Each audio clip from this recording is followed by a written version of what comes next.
ప్రభువు పేరిట మీ అందరికీ షలోం. ఈరోజు దేవుని వాగ్దానము. నా కొరకు పొంచువారి దోషాకృతములు నన్ను చుట్టుకొనినప్పుడు ఆపత్కాలములలో నేనెలా భయపడవలెను.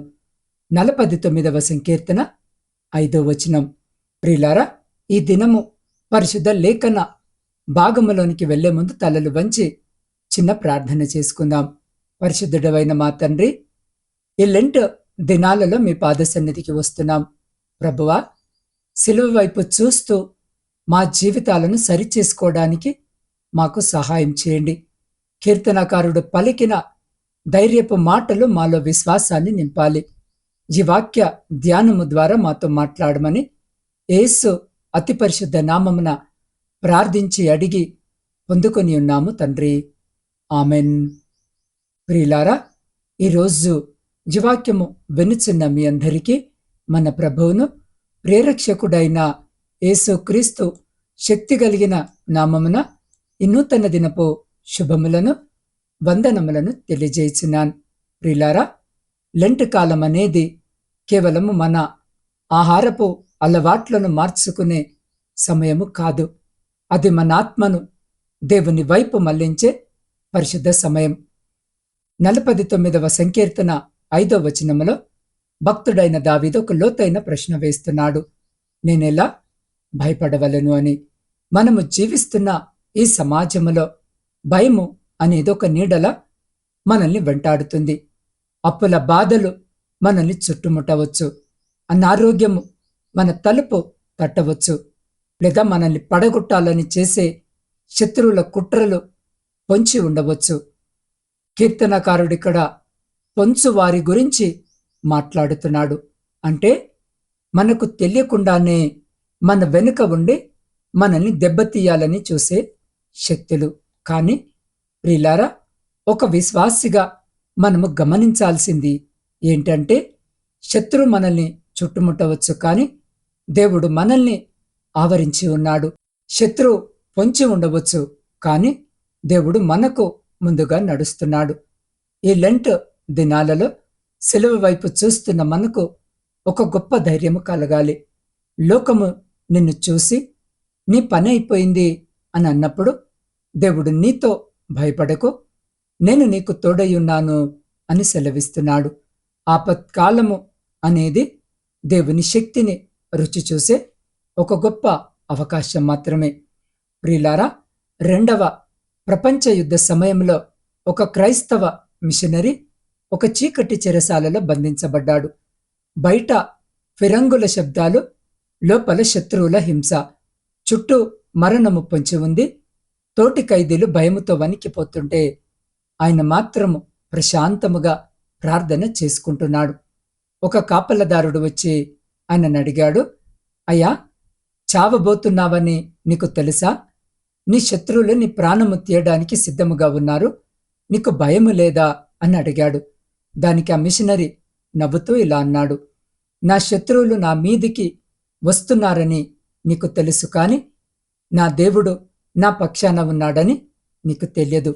వారు నన్ను చుట్టుముట్టవచ్చు, కానీ నా ప్రాణాన్ని కాపాడేవాడు నా లోపల ఉన్నాడు అని చెప్పాడు. ప్రియులారా, ఆ నిబ్బరమే ఆయనను ఆ మరణపు అంచుల్లో నుండి కాపాడింది. సమస్యలు ఎంత పెద్దవైనా వాటి వెనుక దేవుని కృప అంతకంటే పెద్దగా ఉంటుంది. కాబట్టి కోరాహు కుమారులు వ్రాసిన ఈ కీర్తనలో చెబుతున్నారు, ప్రమాదకరమైన పరిస్థితులు జీవితంలో వచ్చినప్పుడు, చెడు మనుషులు మనల్ని వంచించి మనల్ని బాధ పెట్టేవారు మన చుట్టూ చేరినప్పుడు మనము భయపడక నిబ్బరంగా ఉండాలి. మనము దేవుణ్ణి నమ్ముకొని ధైర్యంగా ఉండాలి. పరిస్థితులు మనల్ని చుట్టుముట్టొచ్చు, కానీ మనల్ని ఏమి చేయలేవని గుర్తుంచుకోవాలి. వారు రాసిన ఈ కీర్తన ఆపదలంటే శత్రువుల ద్వారా బాధింపబడటము, కరువులు సంభవింపడము, యుద్ధాలు జరగడము, లేదా దేశాన్ని అవినీతి పరులు పాలిస్తూ దుర్మార్గముగా వ్యవహరించడము కావచ్చు. ఇలాంటివి చూసినప్పుడు ఎవరైనా కలవరపడతారు, భయపడతారు. ఇదేంటి ఇలా అయిపోయింది, ప్రభుత్వము మనకు అనుకూలముగా లేదు, నా ఉద్యోగములో నాకు మద్దతు లేరు, పైగా నన్ను ఉద్యోగము నుండి తొలగించే ప్రయత్నము చేస్తున్నా, నా అత్తింటి వారు నేను అనుకున్నంత మంచిగా లేరు, చీటికి మాటికి నన్ను దెప్పి పొడుస్తున్నారు, నా సహచరులు నన్ను ద్వేషిస్తున్నారు, నేను ప్రేమించిన వారే నన్ను మోసము చేయాలని, నా కళ్ళు కప్పాలని చూస్తున్నారు. ఇలాంటి పరిస్థితులను చూసి ఈరోజు జీవాక్యము వినుచున్న నీవు భయపడకు. నీకు క్షీణించిపోయిన అనారోగ్యాన్ని చూసి అసలు కృంగిపోకు. నిన్ను చుట్టుకొని ఉన్న భయంకరమైన అప్పులను చూసి నిరుత్సాహపడకు. నీలోకి ఆ భయము రావద్దు. ఎందుకంటే నీవు సేవిస్తున్న దేవుడు, నీవు ఆరాధిస్తున్న దేవుడు, నీవు నమ్ముకున్న ప్రభు ఆ సమస్యలన్నిటినీ ఒక్క మాట చేత గద్దించి నీ నుండి దూరపరచగలడు. నువ్వు నమ్మింది నీ ధనాన్ని కాదు, నువ్వు నమ్మింది నీ జ్ఞానాన్ని కాదు, నువ్వు ఆధారపడింది నీకున్న సంపద పైన కాదు. అలాంటప్పుడు నువ్వెందుకు భయపడాలి? అందుకే భక్తుడంటున్నాడు, తమ ఆస్తియే ప్రాపకమని నమ్మి తన ధన విస్తారతను బట్టి పొగడుకొను వారికి నేనెలా భయపడాలి అని. భయపడితే దిగులు చెందాల్సి వస్తే వారు భయపడాలి గాని నేనెందుకు భయపడతాను? నా దేవుడు శక్తిమంతుడు. అటువంటి ఘనమైన బలమైన దేవుని నమ్మిన నేను ఎందుకు భయపడతానని భక్తుడంటున్నాడు. ఒక గొర్రెపిల్ల చుట్టూ నక్కలు చుట్టుముట్టాయి, మీద పడి చంపడానికి సిద్ధంగా ఉన్నాయి. కాని ఆ గొర్రెపిల్లలో ఏ భయము లేదు, ఏ కలవరము లేదు. ఎందుకు అంటే దాని ప్రక్కన దాన్ని కాపాడే కాపరి ఉన్నాడు. చేతి కర్రతో దండముతో అవి మీదకు వస్తే కొట్టడానికి, తరమడానికి ఆ కాపరి సిద్ధముగా ఉన్నాడు. అదే గొర్రెపిల్ల యొక్క ధైర్యం. ఈ రోజున ఆ గొర్రెపిల్ల నీవే. నీ చుట్టూ నక్కల్లాంటి మనుషులే కావచ్చు, ఆర్థిక ఇబ్బందులే కావచ్చు, అనారోగ్య సమస్యలే కావచ్చు, కుటుంబ సమస్యలే కావచ్చు. ఏది నిన్ను చుట్టుముట్టినా నువ్వు ధైర్యంగానే ఉండాలి, ప్రశాంతంగానే ఉండాలి. అసలు సమస్య వచ్చిందా రాలేదా అన్నట్టు నువ్వుండాలి. ఇతరులు నిన్ను చూసి ఆశ్చర్యపోవాలి. వీరేంటి ఇంత పెద్ద సమస్యలో కూడా ఇంత సంతోషముగా ఉన్నారో అని వారు ఆలోచించాలి. అంతేకాని నీవే విశ్వాసిని అని చెప్పుకుంటూ చిన్న ఇబ్బంది రాగానే, సమస్య రాగానే, శోధన ఎదురవ్వగానే గగ్గోలు పెడితే నిన్ను చూసిన అన్యులు ఇక ప్రభు దగ్గరికి వారేమి వస్తారో ఆలోచించండి. నువ్వు భయపడొద్దు. నీతో పాటు యేసయ్య ఉన్నాడు. ఆయన చేతిలో ఉన్న దండముతో వాటన్నిటినీ పారదోలుతాడు. అదెంత క్రూరమైనదైనా, ఎంత భయంకరమైనదైనా, ఎటువంటి మొండిదైనా సరే పారిపోయి తీరాల్సిందే. నిన్ను వదిలిపెట్టాల్సిందే. నీ ధైర్యము నీ డబ్బైతే, నీ ధైర్యము నీ బంధువులైతే, నీ ఉద్యోగమైతే, నీ వ్యాపారమైతే నువ్వు భయపడతావు. కానీ దేవుడైతే నువ్వస్సలు భయపడవు. కాబట్టి ఈరోజు జీవాక్యము వింటున్న నా ప్రియ సహోదరి సహోదరులారా, నిన్ను నీవు ఈరోజు ప్రశ్నించుకో, నేనెందుకు భయపడాలి అని. లోకాన్ని సృష్టించిన నా దేవుడు నాతో ఉండగా, పరిస్థితులను మార్చగల దేవుడు నా పక్కన ఉండగా, చనిపోయిన వారిని సైతము తిరిగి లేపగలిగిన దేవుడు నా పక్షముగా ఉండగా, మునిగిపోతున్న వారిని లేవనెత్తగల దేవుడు నాతో ఉండగా నేనెందుకు భయపడాలి అని ప్రశ్నించుకో. ధైర్యము కలిగి ఉండు. నిన్ను భయము ఎలకూడదు, దేవుడు ఏలాలి. దేవుడు నీతో ఉండగా అపవాది ప్రణాళికలన్నీ వ్యర్థమైపోతాయని గ్రహించి విశ్వాసముతో దేవుని పైన నమ్మకముతో ధైర్యముగా జీవించు. ప్రియ సహోదరి సహోదరులారా, సమస్యలు ఉండవచ్చు, మీ కుటుంబంలో కలతలు ఉండవచ్చు, అవి మిమ్మల్ని చుట్టుముట్టినట్లు మీకు అనిపిస్తూ ఉండవచ్చు. కానీ ఒక విషయము గుర్తుంచుకోండి, యేసు క్రీస్తు ప్రభు కూడా గెత్సెమనే తోటలో శత్రువుల చేత చుట్టుముట్టబడ్డాడు. శిలువ మీద మరణము ఆయనను పొంచి చూసింది, కానీ 3వ రోజున ఆయన వాటన్నిటినీ జయించి లేచాడు. ఆయన జయము మనకు ధైర్యాన్ని ఇస్తుంది. ఆపత్కాలములో భయపడటము సహజమే, కాని విశ్వాసముతో భయాన్ని గెలవడము దైవికమైనది. కాబట్టి ప్రియ సహోదరి, సహోదరుడా, ఈ సమయమున మీ హృదయ అంతరంగాలను ఒక్కసారి పరీక్షించుకోండి. మీరు ఒంటరిగా ఉన్నప్పుడు రేపు నా పరిస్థితి ఏంటి అనే భయము మిమ్మల్ని వేధిస్తుందా? మీరు చేసిన గతకాలపు పొరపాట్లు లేదా పాపపు దోషాలు మిమ్మల్ని వెంటాడుతూ నీకు దేవుని దీవెనలు రావు అని శత్రు మీ చెవిలో అబద్ధాలు చెబుతున్నాడా? చుట్టూ ఉన్న పరిస్థితులు చీకటిగా కనిపిస్తున్నాయా? యేసుక్రీస్తు శిలువ మీద ఆ భయాలన్నిటినీ, మీ దోషాలన్నిటినీ ఆయన చిందించిన రక్తము మీ చుట్టూ ఉన్న ప్రతి దుష్ట శక్తిని లయపరచగలదు. ప్రభువా, నేను భయపడను, ఎందుకంటే నీవు నా పక్షాన ఉన్నవు అని చెప్పే ధైర్యము ఈరోజు ఈ వాక్యము వినిచిన్న మీకుందా? అయితే ఈ క్షణమే మీ హృదయాన్ని దేవునికి అప్పగించండి. మీ బలహీనతలను ఒప్పుకొనండి. లోకపు అపవాదులు మిమ్మల్ని ముంచెత్తక ముందే దేవుని కృప అనే ఆశ్రయపురములోనికి రండి. ఎవరైతే తమ భయాలను దేవుని పాదాల దగ్గర పెడతారో వారు సింహము వలె ధైర్యముగా నిలబడగలరు.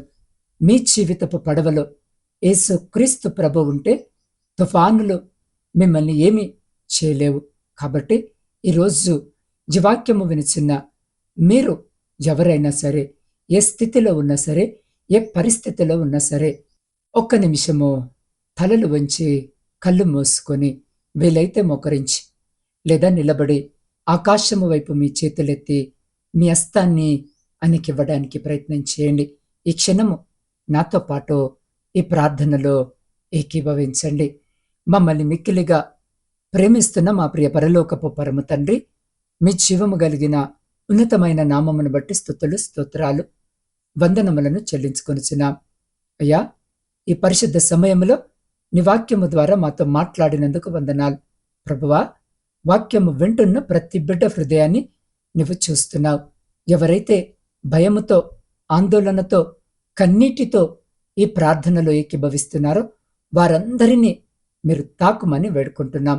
తండ్రి, వారిని చుట్టుముట్టిన సమస్యలు ఏవైనా సరే, అవి ఆర్థిక ఇబ్బందులైనా, అనారోగ్యమైన, మనుషుల కుట్రలైన, నీ నామములో వాటిని దూరపరచండి. కీర్తనకారుడు పలికినట్లు ఆపత్కాలములలో వారు భయపడకుండా నీ కృప వారిని బలపరచునుగాక. శత్రు వేసే ప్రతి బాణాన్ని నీ రక్తపు కోటలో నిర్వీర్యము చేయండి. అయ్యా, ఈ లెంట్ దినాలలో మేము కేవలము ఆచారబద్ధముగా కాకుండా ఆత్మీయముగా బలపడటానికి సహాయం చేయండి. అయ్యా, మా దోషాలను కడిగివేసి నీ పరిశుద్ధతలో మమ్మల్ని నడిపించండి. మీ అద్భుతమైన శాంతి మా హృదయాలను, మా గృహాలను ఏలునుగాక. అయ్యా, ఈ ప్రార్థన ప్రతి బిడ్డ జీవితంలో ఒక నూతన ధైర్యాన్ని, నిరీక్షణను కలిగించులాగున కృపచూపమని మీ పాద సన్నిధిలో వేడుకొనిచున్నాం. దేవా, ప్రాముఖ్యముగా ఈ సమయంలో నా తండ్రి, ఇదిగో ఈ దినము జన్మదిన, వివాహ వార్షికోత్సవాలు జరుపుకొంచున్న ప్రతి బిడ్డను మీ పాద సన్నిధికి తీసుకుని వస్తుండగా జ్ఞాపకం చేసుకోండి. వినూతన దయాకిరీటం చేత ఆశీర్వదించండి. ఇతరత్ర శుభకార్యాలు జరిగించుకుంటున్న ప్రతి బిడ్డతో కూడా మీరుండి అయా సంతోషకరమైన కుటుంబ జీవితమును దయచేయమని వేడుకుంటున్నాం. ప్రాముఖ్యంగా నా తండ్రి, ఇదిగో కుటుంబ పోషణకై కుటుంబాలను వదిలి పరాయి దేశంలో కష్టపడి పని చేసుకుంటున్న నా ప్రియ సహోదరి సహోదరులను జ్ఞాపకం చేసుకోండి తండ్రి. అయా, బిడ్డలు కుటుంబాలను వదిలి ఆ దేశంలో ఉంటుండగా నా తండ్రి, ఒంటరితనము వారి దరి చేరకుండా బిడ్డలకు మీరు తోడుండండి. అనేక మంది బిడ్డలు నా తండ్రి వారుంటున్న ఆ దేశంలో స్వేచ్ఛగా పని చేసుకున్నట్టు కావలసిన అకామాలు లేక, అనుమతులు లేక ఇబ్బంది పడుతూ వేదనతో కన్నీటితో మీ వైపు చూస్తూ ఉండగా అయా, ప్రతి బిడ్డకు స్వేచ్ఛగా పని చేసుకుంటూ కావలసిన అకామాలను, అనుమతులను దయచేయండి. ఉద్యోగము లేక బాధపడుతున్న ప్రతి బిడ్డను కూడా జ్ఞాపకము చేసుకొని స్థిరమైన మంచి ఉద్యోగాలు దయచేయండి.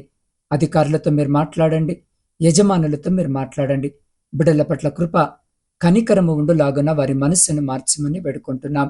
దేవా, వారి కష్టార్జితమును రెండంతలుగా ఆశీర్వదించి వారిని, వారి కుటుంబాలను మీ కృపలో భద్రపరచమని వేడుకుంటున్నాం. అయ్యా, శారీరక, మానసిక బలహీనతలతో బాధపడుతున్న ప్రతి బిడ్డను ఇదిగో నీ పాదాల చెంతకు తీసుకొని వస్తూ ఉండగా అయా వారు పడుతున్న వేదనను, బాధను తీసివేయమని వేడుకుంటున్నాం.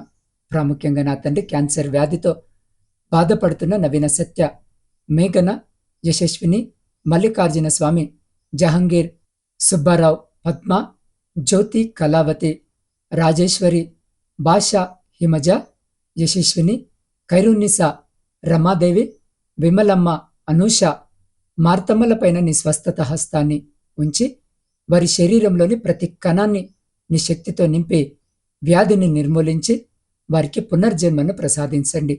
కిడ్నీ సమస్యలతో ఉన్న సిద్ధు, లక్ష్మణ్, ప్రవీణ్ కుమార్, తేజ, నాగజ్యోతి, నయోమి, సన్నీలకు మీరు తోడుగా ఉండండి. వారి శరీరంలోని మలినాలు తొలగిపోయి అవయవాలన్నీ తిరిగి చురుగ్గా పనిచేసేలా దీవించండి. దేవా, పక్షవాతముతో బాధపడుతున్న సూర్యరావు, రాంబాబు, గుణసుందరమ్మ, బాలప్ప, రంగన్న, కృపాకర్, జయకృష్ణ, భాస్కర్రావు, విజయలక్ష్మి అమ్మ, శ్రీనివాసరెడ్డి, వెంకటేశ్వరమ్మ, నారాయణ, శ్రీను, వీరేష్ మరియు నిడియాలను జ్ఞాపకము చేసుకోండి, ముట్టండి. సచ్చుబడిన ప్రతి అవయవాన్ని తిరిగి పునర్జీవింపజేయమని వేడుకుంటున్నాం. గుండె సంబంధిత వ్యాధులతో బాధపడుతున్న Pavan, Sugunavathi, Jayamma, Sushila, Sharon Mary, Sebastian, Anandarao, Prabhavathi వీరందరికీ నూతన బలాన్ని దయచేయండి. బిగుసుకుపోయిన వారి అవయవాలకు చలనాన్ని, బలహీనపడిన గుండెకు ధైర్యాన్ని ప్రసాదించి వారిని మళ్ళీ ఆరోగ్యవంతులనుగా నిలబెట్టమని వేడుకుంటున్నాం. అయా, అనేక మాసాలుగా కోమాలో ఉన్న నానికి స్పృహను ప్రసాదించండి. బ్రెయిన్ ట్యూమర్తో ఉన్న లీలావతి, ప్రశాంతి, జైపాల్ రెడ్డిలకు విముక్తిని దయచేయండి. భయముతో ఒంటరిగా ఉన్న సజిత్ మనసులో శాంతిని నింపండి. జ్ఞాపక శక్తి కోల్పోయిన సుజాతకు, వెన్నుముక గాయముతో ఉన్న గోపాల్ రెడ్డికి సంపూర్ణ ఆరోగ్యాన్ని దయచేయండి. అయా, పునర్వికశ్రీని, వర్షిణిని, కీర్తన, వెంకటేశ్వరమ్మ, నూకరత్నం, లక్ష్మి, కుమారి, అఖిల వీరందరినీ అయా నీ ప్రేమతో అక్కున చేర్చుకొని వారికున్న ప్రతి బలహీనత నుంచి లేవనెత్తమని వేడుకుంటున్నాం. ఆ రీతిగానే అల్సర్తో బాధపడుతున్న అనితను కూడా జ్ఞాపకము చేసుకోమని వేడుకుంటున్నాం. అయా, అపారమైన నీ కరుణ వీరిపై కుమ్మరించి వారిని వేధిస్తున్న ప్రతి అనారోగ్యము, భయము, మానసిక వేదన నుండి విముక్తిని కలిగించి వారి కుటుంబాలకు ఓదార్పును, ధైర్యాన్ని ప్రసాదించమని వేడుకుంటున్నాం. ప్రాముఖ్యంగా నా తండ్రి, ఈ సమయంలో నా ఆత్మీయ కుటుంబ సభ్యులందరినీ మీ పరిశుద్ధ పాదాల చెంతకు తెస్తూ ఉండగా జ్ఞాపకం చేసుకోండి, దీవించండి, ఆశీర్వదించండి. వారి ప్రతి ప్రార్థన విన్నపాన్ని మీరు ఆలకించి అంగీకరించి వారి ప్రతి న్యాయమైన కోరికకు అయా మీరు జవాబును దయచేయమని వేడుకుంటున్నాం. ప్రపంచంలో శాంతిని, సమాధానాన్ని కలిగించి విడిపోయిన, విచ్ఛిన్నమైన ప్రతి కుటుంబాన్ని తిరిగి కట్టి మీరే ఘనత, మహిమ, ప్రభావాలు పొందమని మా ప్రభువును మీ ప్రియ కుమారుడైన యేసుక్రీస్తు శక్తి కలిగిన నామమున ప్రార్థించి స్తుతించి అడిగి పొందుకొని ఉన్నాము తండ్రి. ఆమెన్.